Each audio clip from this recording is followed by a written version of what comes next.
Ya Ustaz, mengenai penjelasan Ustaz di pekan yang lalu bahwa kita harus mengikuti dalil dan bukan mengikuti ulama, ada sebagian dari saudara-saudara kita yang kita dengar dalam majelisnya menyanggah dengan berkata bahwa pernyataan tersebut terkesan merendahkan ulama, karena tentunya para ulama pun pastinya berfatwa dan beristimbat kepada dalil.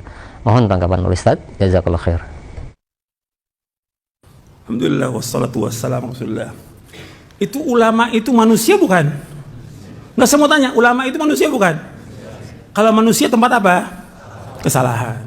Kata Nabi, kullu bani Adam khata wa khairu khata'in at-tawwabun. Setiap anak Adam pernah berbuat salah. Yang terbaik yang berbuat salah yang apa? Taubat kepada Allah. Sekarang saya mau tanya, sahabat nih yang Nabi katakan khairun nas, ada nggak sahabat salah? Ada nggak sahabat salah? Ada, tapi kesalahan sahabat dengan kebaikannya, kesalahannya sedikit, kebaikannya lautan. Sehingga apa? Hapus semuanya itu. Mereka sebaik-baik manusia. Tapi sesudah sahabat tabi'in, ada nggak yang salah? Banyak yang salah. Sesudahnya lagi ada yang salah. Sekarang kita bicara tentang 4 imam. Hanafi, Maliki, Syafi'i, Hambali rahimahumullah. Mereka imam terkenal di dunia. Kalau ada ulama sekarang ini 100 ulama dengan mereka, lebih alim mana? Lebih alim mereka 4 imam ini. Ada 100 ulama sekarang dengan 1 imam, jauh. Karena apa? Imam itu hafal hadis semuanya. Quran hafal, Bukhari, hafal, udah mereka hadisnya. Meskipun mereka di zaman itu belum dikumpulkan Sahih Bukhari kata seperti Imam Hanafi, Maliki dan yang lain. Tapi mereka hafalkan hadis. Tapi mereka mengatakan kalau ada pendapatku menyalahi Quran dan Sunnah, kata mereka apa? Buang pendapatku. Yang mengajarkan kita untuk membuang pendapat ulama kalau bertentangan dengan Quran dan Sunnah, yang mengajarkan siapa? Yang mengajarkan ulama juga. Kan antum bisa lihat nanti, antum baca buku Sifat Salat Nabi Syekh Albani atau Aslu Sifat Salatin Nabi 3 jilid. Di juz yang pertama Syekh Albani menjelaskan tentang pendapatnya para imam. Dan sudah saya bawakan di sini. Di majelis udah, dan ada videonya, udah ada videonya. Tuh bisa lihat bagaimana saya sebutkan satu persatu perkataan mereka. Jadi mereka sudah mengatakan kalau ada pendapatku menyalahi sunnah Rasulullah, buang pendapatku. Arti perkataan mereka ini kalau ada fatwa dari mereka menyalahi Quran Sunnah, buang. Apa ini merendahkan ulama? Tidak. Dan sudah saya jelaskan pada pekan yang lalu juga di jawaban itu, ketika Ibnu Jauzi mengatakan bahwa al-ilmu aslul a'zam, aslul akbar, ilmu yang paling besar, berarti wahyu itu paling besar. Apa ada ulama yang bisa mengalahkan wahyu? Gak ada, ini kalimat yang benar. Cuma setan ini berusaha bagaimana terus menggoda gitu. Termasuklah kepada ustadz-ustadz ini. Merendahkan ulama. Sama sekali saya nggak merendahkan ulama. Justru saya mengangkat apa di sini? Mengagungkan apa? Dalil Al-Quran wa Sunnah ala fahmi salaf. Yang saya tegaskan, saya tekankan, berpegang teguh kepada Quran dan Sunnah ala fahmi salaf. Itu yang wajib kita junjung tinggi. Adapun perkataan ulama, kalau bertentangan Quran harus ditolak semuanya. Siapapun dia orangnya. Itu harus ingat itu. Quran dan Sunnah lebih tinggi dari semua yang ada. Ini wahyu Allah. Al-Quran dan Sunnah. Ada ulama sebesar apapun kalau menyalahi Quran Sunnah wajib kita tolak. Itu nas. Jelas tuh, Ibnu Abbas saja menolak ketika ada perkataan Abu Bakar dan Umar berkaitan dengan haji tamattu. Tolak. Kalau bertentangan dengan siapa? Dengan Rasulullah SAW. Ini harus perhatikan, ini keyakinan, ini hujjah, ini dalil, ini prinsip yang besar dalam agama Islam.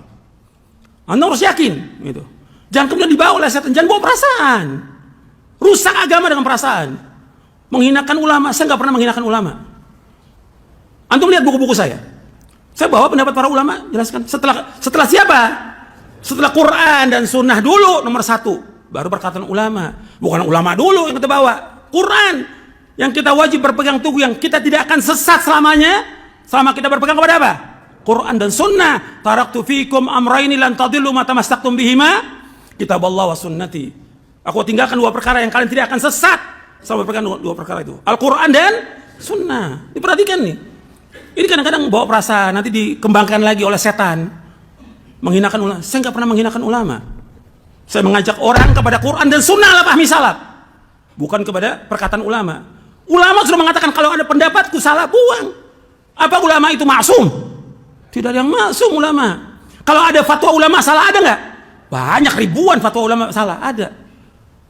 Nggak ada masalah, itu manusia. Tapi dalil harus kita pegang. Oh, ulama itu apa salah? Aduh, antum lihat deh, baca deh. Bagaimana? Imam Syafi'i aja ada qaul qadim, ada qaul syadid.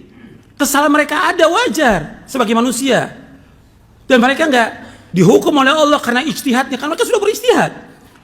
Idza ijtahada al-hakimu fa asaba falahu ajran, wa idza ijtahada fa akhta falahu ajrun wahid. Ini hadis sahih Bukhari Muslim.